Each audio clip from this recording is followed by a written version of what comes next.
Oke, Assalamualaikum warahmatullahi wabarakatuh. Pada kali ini kita bahas mengenai liabilitas. Jadi liabilitas itu lebih sering kita dengar dengan utang, gitu ya. Jadi pos di laporan posisi keuangan salah satunya adalah utang. Setelah kemarin kita bahas aset. Nah, apa aja yang kita bahas di chapter ini, chapter 10 liabilities ya. Itu ada dua, yaitu yang pertama current liabilities atau utang lancar dan non current liabilities, utang tidak lancar atau utang jangka panjang gitu ya.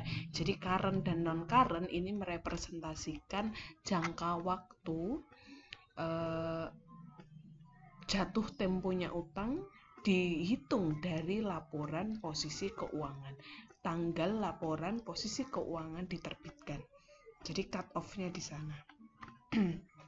Ada beberapa hal yang nanti kita bisa bahas, apa saja yang termasuk dalam current liabilities dan apa saja yang termasuk dalam non current liabilities. Nah, yang pertama liabilitas lancar atau current liabilities. Nah, jadi utang yang diharapkan oleh perusahaan. Jadi utang itu kalau analoginya jangan kebalik sama piutang ya.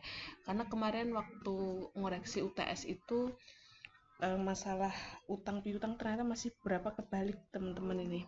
Gitu ya. Jadi kalau utang itu kita memberikan pinjaman ya. Sorry, malah saya yang kebalik. Utang. Jadi kita yang meminjam, malah saya yang kebalik tuh. Jadi utang itu kita yang punya pinjaman. Kalau piutang itu kita yang memberikan pinjaman. Gitu ya. Jadi makanya kalau piutang karena kita beri pinjaman itu aset, letaknya di aset. Kalau utang kita yang punya utang itu definisi letaknya di sebelah kanan atau di bawah, itu sumber aset kita tuh dari mana, ya kan? Apakah dari utang, apakah dari modal? Oke. Nah, sebagian besar perusahaan membayar kewajiban lancar pada 1 tahun. Jadi kalau jatuh temponya 1 tahun setelah tanggal neraca itu letaknya di current liabilities, menggunakan aset lancar daripada dengan menggunakan kewajiban lainnya. Jadi artinya kalau perusahaan itu membayar kewajiban lancar ya, jadi kewajiban lancar eh, dengan apa gitu. Kalau kita membayar utang kan harusnya memang pakai uang kita, aset kita ya. Jadi pakai aset lancar juga. Aset lancar dari mana ya? Kita punya uang, punya kas di bank, punya investasi yang bisa dicairkan dalam lancar juga gitu loh. Nah, maka dari itu sebaiknya kalau kita melunasi utang ya pakai aset kita, bukan dengan membuat kewajiban lain. Jadinya gali lubang tutup lubang, mau bayar utang kita minjem orang lain. Nah itu yang nggak bagus untuk kondisi finansial perusahaan. Nah, kewajiban lancar contohnya adalah wesel bayar, utang dagang, dan pendapatan diterima di muka atau bahasanya adalah unearned revenue. Meskipun judulnya revenue, akunnya revenue, tapi ini merupakan utang karena kita masih punya tanggungan atau kewajiban. Gitu ya. Ada juga utang lancar lainnya, misalkan utang pajak, utang gaji dan upah ke karyawan, dan utang bunga. Oke, nah ini kenapa kok masih berupa utang ya? Karena misalkan utang pajak itu, misalkan gini, kita motong pajak, pajak penghasilan dari gaji karyawan, kan nanti setornya bulan berikutnya atau bisa diakumulasi 1 tahun. Gaji dan upah, misalkan utang ya, jadi utang kalau bayarnya itu, jadi karyawan udah bekerja, bayarnya itu tanggal 1 bulan berikutnya, maka tanggal 30 tuh kita seperti kemarin yang kita bahas ya, kita bikin jurnal penyesuaian untuk membuat uh, atau mengakui jasa yang sudah dilakukan oleh si karyawan. Jadi beban gaji pada utang gaji. Gitu ya, karena dia sudah bekerja, kecuali dia belum bekerja. Nah, besok pas tanggal 1 pas bayar, itu utang gaji di debit, dinolkan, diganti kreditnya kas. Kasnya baru berkurang. Gitu ya. Nah, sekarang kita bahas notes payable. Jadi utang kalau kemarin mungkin yang di pengantar tuh utang dagang ya. Kalau sekarang, kemarin udah kita bahas sedikit di piutang dagang ya. Bedanya adalah biasanya wesel bayar ini berupa kontrak yang berbeda dengan utang dagang. Kalau utang dagang atas dasar faktur tuh bisa dijadikan berkas untuk mengakui utang dagang. Namun kalau wesel bayar biasanya ada bunganya, ada jangka waktunya jelas ya, dalam suatu notes ya, dalam suatu kontrak gitulah kalau bisa saya jelaskan seperti itu. Utang wesel sering digunakan sebagai pengganti utang dagang maksudnya, karena memberikan bukti resmi kewajiban kepada pemberi pinjaman jika upaya hukum dilakukan untuk menagih utang. Jadi lebih berkekuatan ya, karena notes ya, dia punya kontrak yang jelas. Perusahaan sering menerbitkan wesel bayar untuk memenuhi pembiayaan kebutuhan jangka pendek. Jadi kalau dia utang jangka pendek biasanya ya untuk membeli jangka pendek juga, misalkan kayak bahan baku yang sifatnya juga nggak tahunan, misalkan beli mesin pakai notes payable jangka pendek ya nggak tepat gitu ya. Jadi kalau asetnya jangka pendek ya utangnya jangka pendek. Oke, ada bunganya, jatuh temponya ditentukan, dan klasifikasinya sebagai kewajiban lancar. Maksudnya gimana? Misalkan tanggal 31 jatuh tempo Desember, jatuh temponya masih 4 bulan lagi dari tanggal 31 Desember ya, bukan dari penerbitan notes payable tersebut. Jadi dari tanggal 31 di penyusunan laporan keuangan. Nah, contohnya, pada tanggal 1 September 2014, Hong Kong National Bank setuju untuk meminjamkan $100.000 Hong Kong ke CW Corporation. Nah, wesel bayar jatuh temponya 4 bulan, jadi September, Oktober, November, Desember. Oke, jadi sampai 31 Desember ya. Nah, akan jatuh tempo 1 Januari ya. Nah, 1 Januari. Jadi terakhir 31 Desember, tapi karena tanggal 1 jadi 1 Januari 2015. Oke. Nah, pada tanggal 1 Desember pada saat Hong Kong National Bank menerbitkan ini, catatan akuntansinya berdasarkan Hong Kong National Bank-nya. Yang pertama adalah cash-nya dia bertambah. Kenapa cash-nya dia bertambah? Karena dia utang. Kalau utang berarti cash kita bertambah 100.000. Kemudian notes payable utang kita bertambah 100.000. Oke, ini terbitkan di sesuai nilai nominal. Nilai nominal itu nilai yang tercatat. Oke, di notes tersebut. Oke. Nah, terus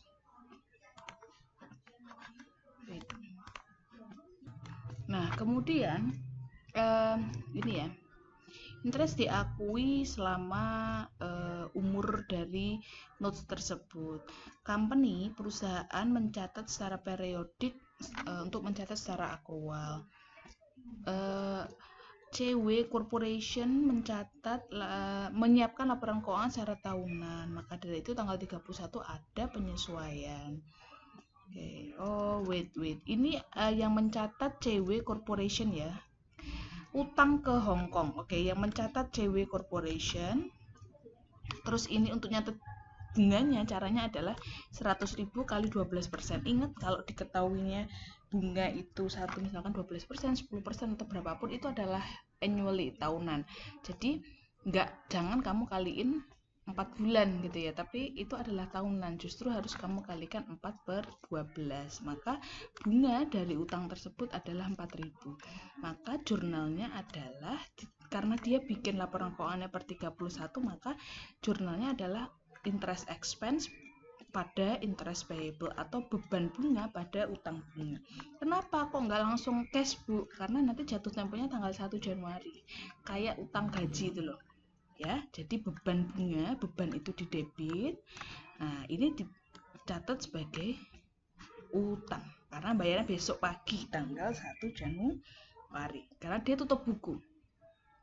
Nah, pas tanggal 1 Januari caranya gimana? Jadi ada 2 jurnal sebenarnya. Oke, 2 jurnal. Caranya gimana? Saya buka Excel ya. Nah, sebenarnya jurnal yang pertama ini bisa Anda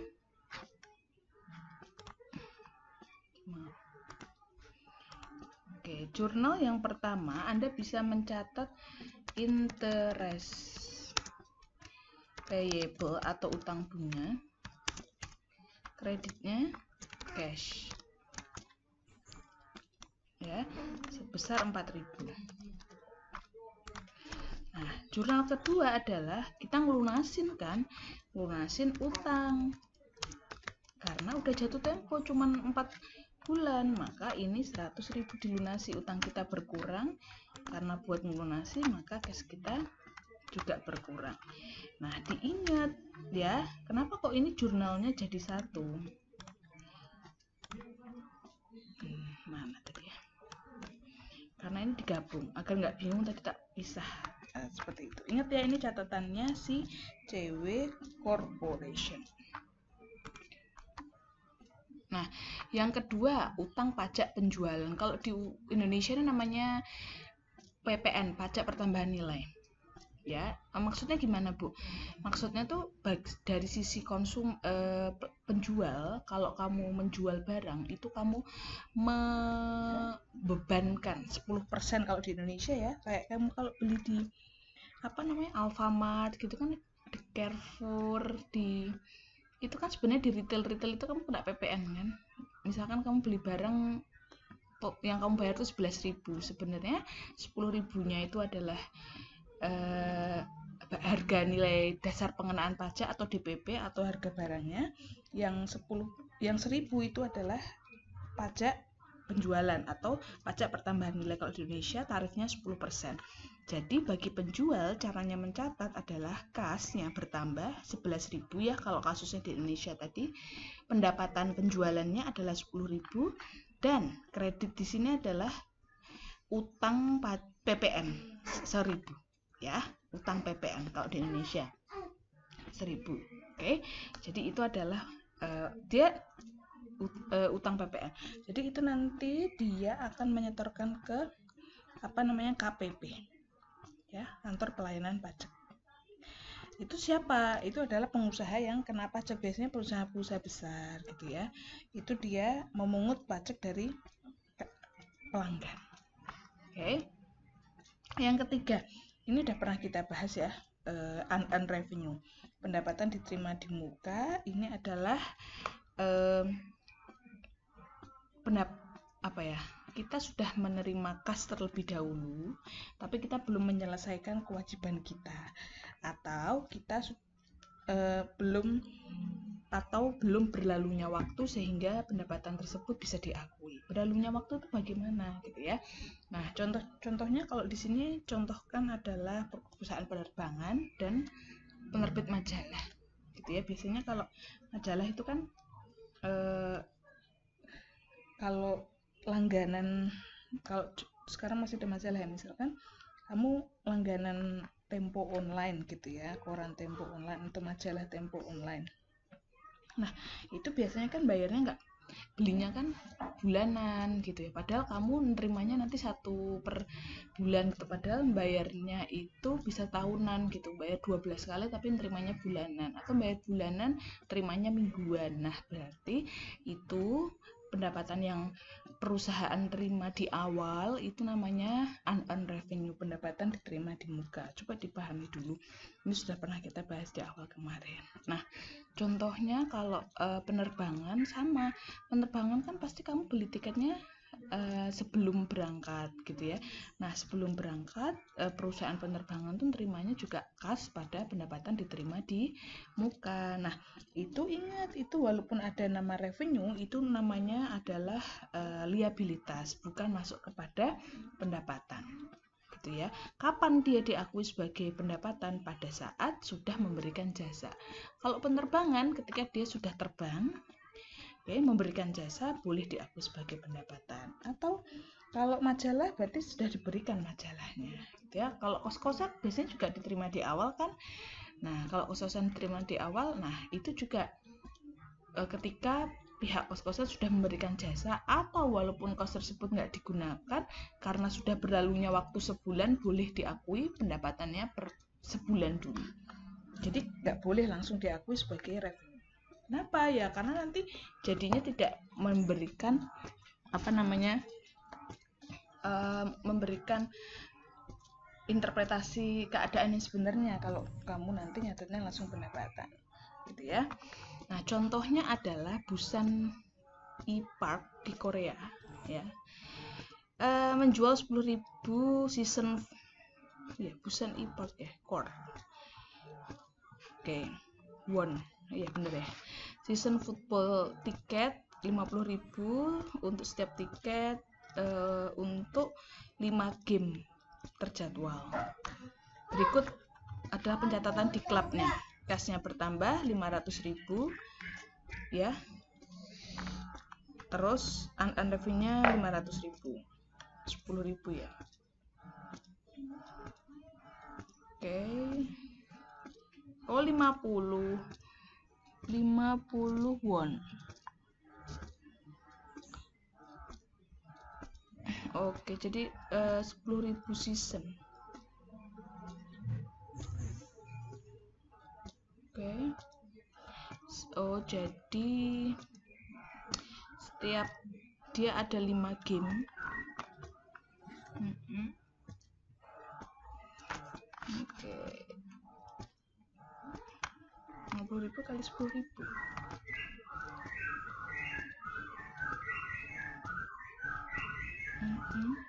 Nah, kemudian sebentar ya, nanti perkalian coba nanti kita lihat ya. Setiap game ya, setiap game yang telah selesai, Busan ini mencatat revenue sebagai berikut.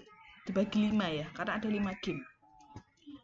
Ya, unearned-nya, utangnya dinolkan, di debit, kreditnya adalah tiket revenue, pendapatan dari tiket. Itu baru boleh diakui ketika gamenya sudah tayang atau sudah main.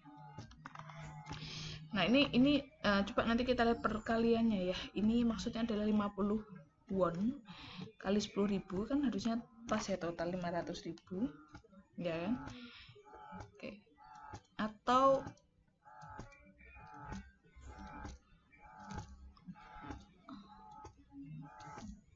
oke, 10.000 memang itu 10.000. Ini harusnya 50 ya. Terus current maturities of long term debt. Jadi ada utang jangka panjang yang akan jatuh tempo. Misalkan minjam bank 3 tahun, ya kan? Nah, yang 3 tahun berarti kan harusnya jangka panjang, tapi nggak semuanya masuk jangka panjang gitu lah. Misalkan kamu minjemnya Oktober gitu ya. Nah, per Desember itu kan tutup buku. Jadi ada 1 tahun bagian dari 3 tahun utang jangka panjang itu yang dia kategorinya masuk jangka pendek. Kenapa? Karena akan jatuh tempo besok selama setahun ke depan, gitu maksudnya. Gitu ya. Jadi ada bagian dari utang jangka panjang yang akan jatuh tempo dalam jangka waktu 1 tahun. Nah, oke, contohnya Wendy Construction menerbitkan Wesel 5 tahun ya, Wesel jangka waktu 5 tahun, bunganya 25.000 pada tanggal 1 Januari 2013. Setiap 1 Januari Wendy harus membayar 5.000 dari Wesel tersebut. Oke. Ketika perusahaan menyiapkan laporan keuangan pada 31 Desember, perusahaan harus melaporkan 5.000 sebagai kewajiban lancar dan 20.000 sebagai kewajiban tidak lancar. Ingat ya, ini 5.000 yang jatuh tempo, yang durasinya sampai 31 Desember gitu ya. Yang sisanya masih di atas 1 tahun, maka masuknya long term. Oke. Perusahaan sering mengidentifikasi jatuh tempo saat ini dari hutang jangka panjang pada laporan posisi keuangan sebagai hutang jangka panjang yang jatuh temponya dalam 1 tahun. Gitu ya, jadi bagiannya, proporsinya. Oke. Terus ini adalah penjelasan atau analisis dan penyajian yang ada di dalam laporan posisi keuangan. Oke. Nah, ini adalah current liabilities. Apa aja? Short term borrowing, notes payable, accounts payable, dan lain sebagainya. Dividend payable, jadi jenis-jenisnya akunnya bisa disesuaikan. Oke, sesuaikan apa ya yang ada di perusahaan tersebut. Nah, untuk latihan soalnya coba kita lihat dulu. Ini ya.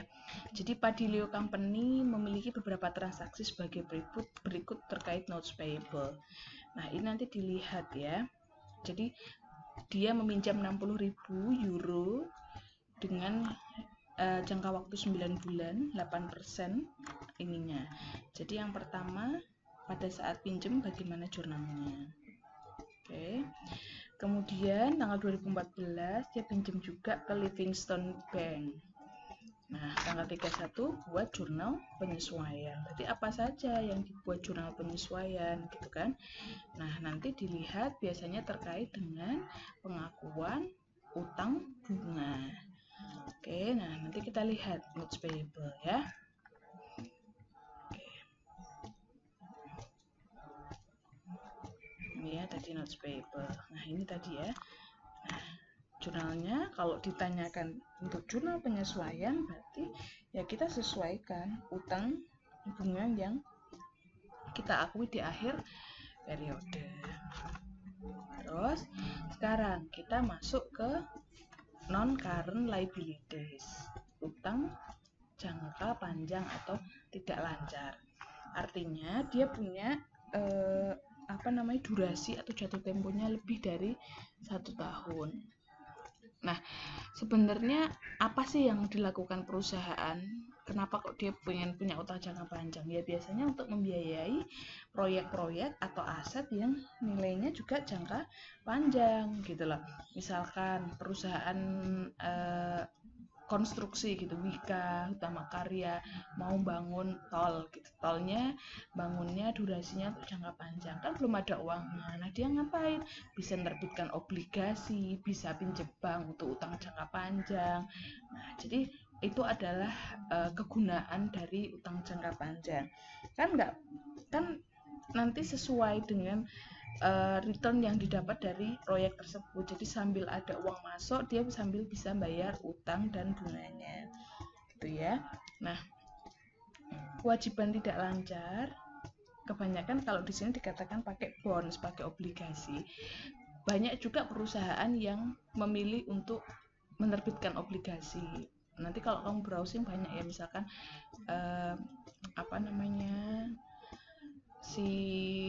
Sido muncul kemarin menerbitkan obligasi di tahun berapa, jangka waktunya 20 tahun, seperti itu. Nah, sebenarnya ini usaha untuk apa sih? Karena yang seperti saya jelaskan tadi ya, bahwa penerbitan obligasi ini salah satu cara yang didapatkan perusahaan untuk mendapatkan dana di luar dari menerbitkan saham gitu loh. Jadi sebenarnya misalnya kayak gini ya, si Andi ini butuh uang. Kalau ini saya analogikan dengan seseorang. Andi ini butuh uang. Nah, caranya gimana? Apakah dia mau utang temennya atau sebaiknya ngajak temennya untuk join jadi investor di perusahaan? Jadi beda loh ya. Utang temennya sama ngajak temennya menjadi investor di usahanya. Jadi butuh uang untuk usahanya. Jadi enaknya utang akadnya atau ngajak menjadi investor. Nah, itu adalah hal yang perlu dipertimbangkan. Gitu ya. Kenapa?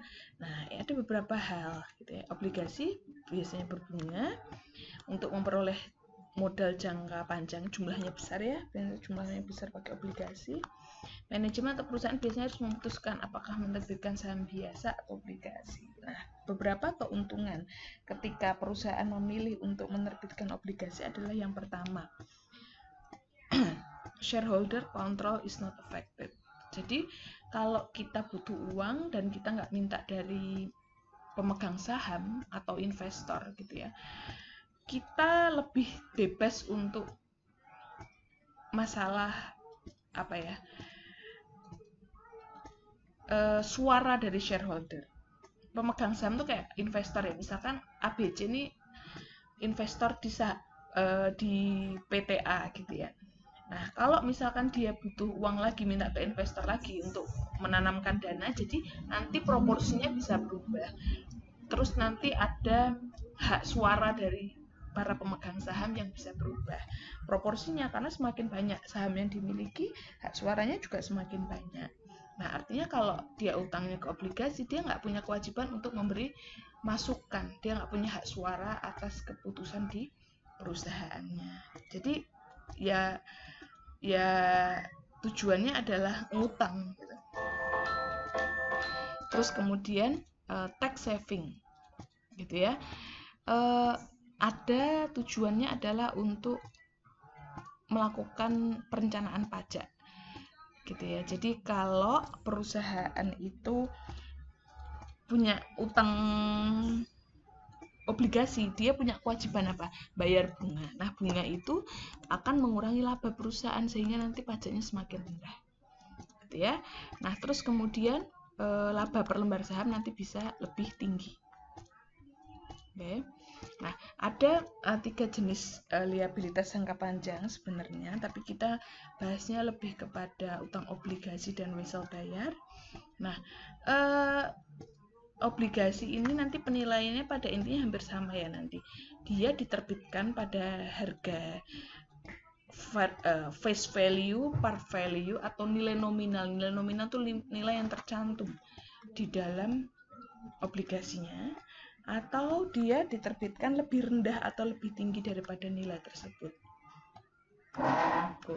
Ya, obligasi diterbitkan antara tanggal bunga.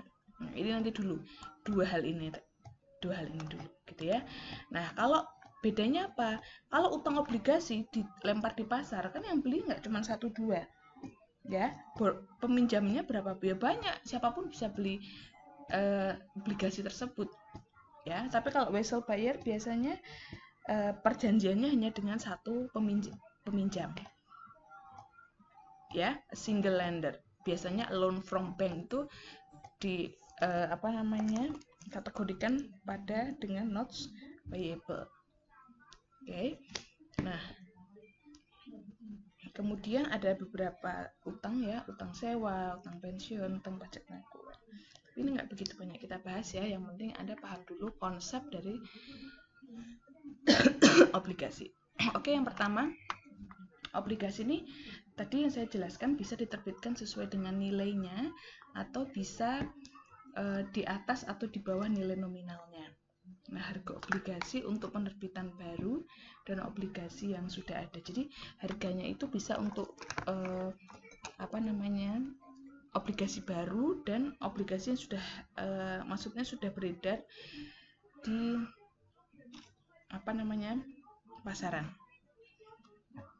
Nah, nilai nominal misalkan 1.000 euro, dia jual di rate-nya 97 ya. Kalau teman-teman sering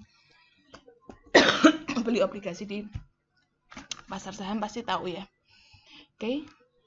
Di pasar keuangan pasti tahu. Ini 97%, maka dia jualnya adalah berarti 970. Oke. Misalnya akuntansi untuk obligasi pada nilai nominal. Ini contohnya nilai nominal. Dia menerbitkan 100.000 obligasi 5 tahun, 10% interestnya dengan nilai nominal 100.000 pada 100. Quotation itu 100. Jadi tidak di bawah, tidak di atas. Maka jurnalnya adalah cash-nya bertambah, utang obligasinya bertambah. Paham ya sampai sini ya? Nah, ini adalah bayar bunganya.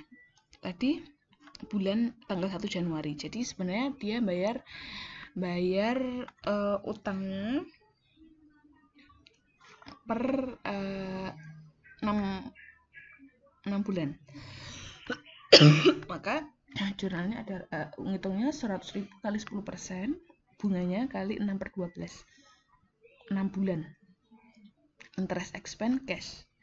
Tapi yang interest kedua akan dibayar 1 Januari, maka jurnalnya adalah di tanggal 31 bikin jurnal dulu kayak tadi saya bilang di penyesuaian. Nanti tanggal 1 bayar lagi. bayar ya, bayar interest maksudnya, bayar utang ya. Ini hitungnya sama karena dia akan dijelaskan dia bayarnya 2 kali dalam 1 tahun.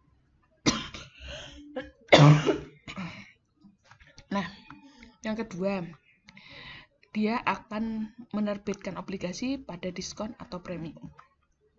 Nah, diskon itu apa? Ketika dia menerbitkan di bawah nilai obligasi. Oke. Ini adalah market interest. Jadi kalau tadi suku bunga obligasinya, kalau ini adalah pasarnya. Jadi diskon itu ketika suku bunga obligasi di bawah dari suku bunga pasar. Nah, ini kan 10%, dia di bawah suku bunga pasar. Maka dia akan menerbitkan pada diskon atau di atas nilai pasar, jadi dia premium. Tapi kalau sama, dia akan terbit pada face value atau nilai nominal.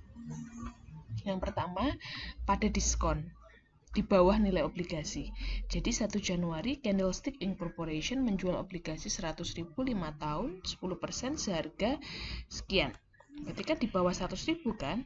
Nah, berarti ini namanya diskonto. Bunga dibayarkan 2 kali. Oke, maka cashnya dia nggak nerima 100.000 karena dijualnya di bawah nilai pasar.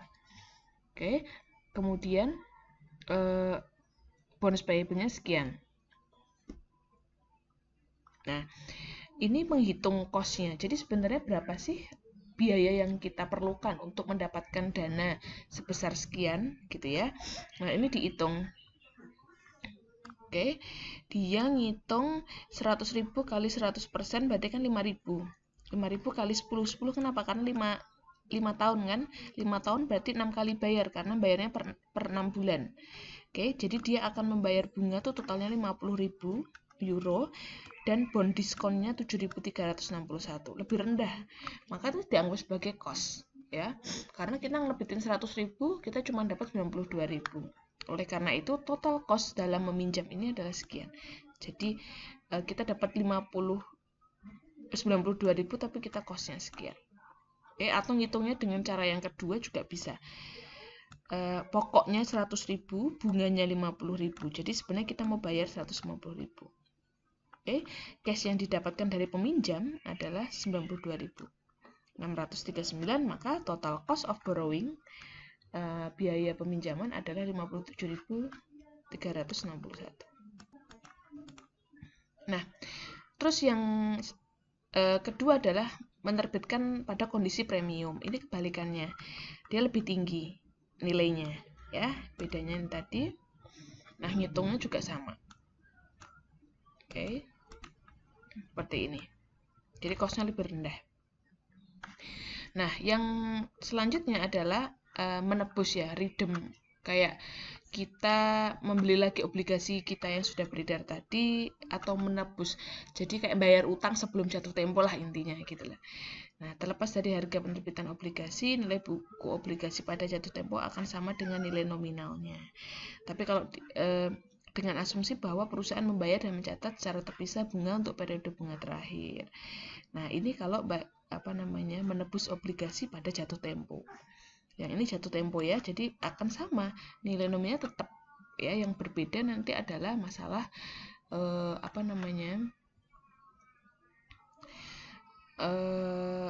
bunganya.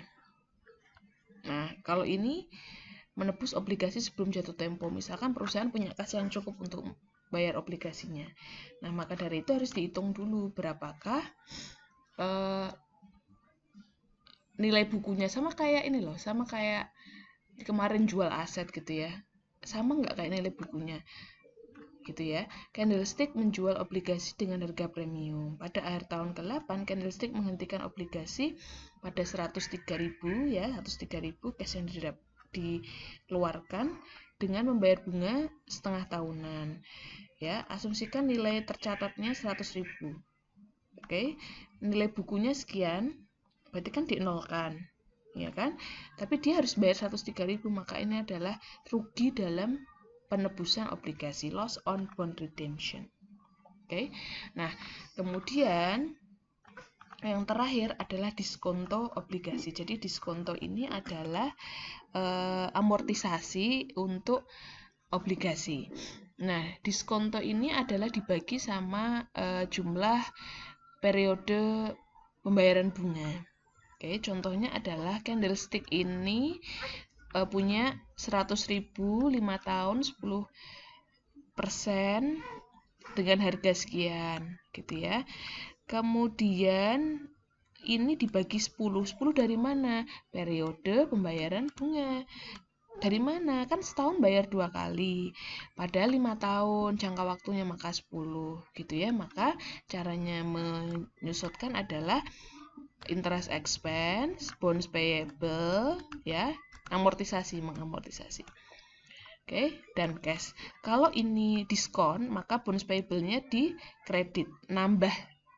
Kenapa kok nambah? Agar nanti di akhir periode sesuai dengan umur face value-nya, nilai nominalnya. Tapi kalau ini premium, itu nanti di debit letaknya, kebalikannya. Nanti silakan dicek di bukunya. Oke. Nah, ini adalah tabel. Nah, caranya perhitungannya ini adalah bunganya 5% kali 100.000. Kemudian Anda lihat di sini tadi perhitungannya, diskontonya, ya kan? Nah, kemudian kolom B ini adalah dijumlahkan. Ini kalau pakai Excel gampang ya. Terus ini awalnya pada tanggal penerbitan kan 92.000 kan tadi diskonto. Nah, makanya ini bertambah sampai di akhir tahun kelima atau pembayaran bunga ke-10 nilainya sama dengan nilai nominal. Oke. Nah, ini adalah latihan soal yang nanti deadline-nya di pertemuan ke-12 ke-13 ya, berarti minggu depan. Nah, untuk soal ini silakan dikerjakan poin 1, 2, dan 3. Nah, poin 1 tadi sudah kita bahas bahwa ini adalah transaksi untuk notes payable. Nah, kalau ini jelas ya bagaimana adjusting entries. Nah, kalau ini Februari tanggal 1 berarti sebentar ya, Juli, Agustus, September, Oktober, November, Desember, Januari, Februari. Oke. Ini bayar bunga sama bayar pokoknya. Terus April tanggal 1 bayar prinsipal itu pokok ya, pokok utang sama bayar bunganya. Nah, yang kedua, Januari tanggal 1 Paint Company menerbitkan 200.000 sekian. Ini pada saat penerbitan, jurnalnya bagaimana? Jadi tanggal 1 Januari, tanggal Juli. Oke. Tapi asumsinya interest tidak diakui, jadi langsung bayar, berarti expense pada cash ya, berarti ya. Oke, jadi ini ngakui di akhir periode, sama kayak tadi. Nah, yang ketiga ini Newton Company menerbitkan sekian, ini dilihat dulu. Kalau menerbitkannya sekian, ini berarti diskonto apa premium, ya kan? Nah, nanti dilihat dulu. Ini nggak sampai 20 ya, sorry ya, cuma sampai 19 saja. Oke, terima kasih. Ini dari saya. Silahkan kalau nanti masih bingung, bisa kita diskusikan lagi dan bisa bertanya ke saya. Terima kasih. Wassalamualaikum warahmatullahi wabarakatuh.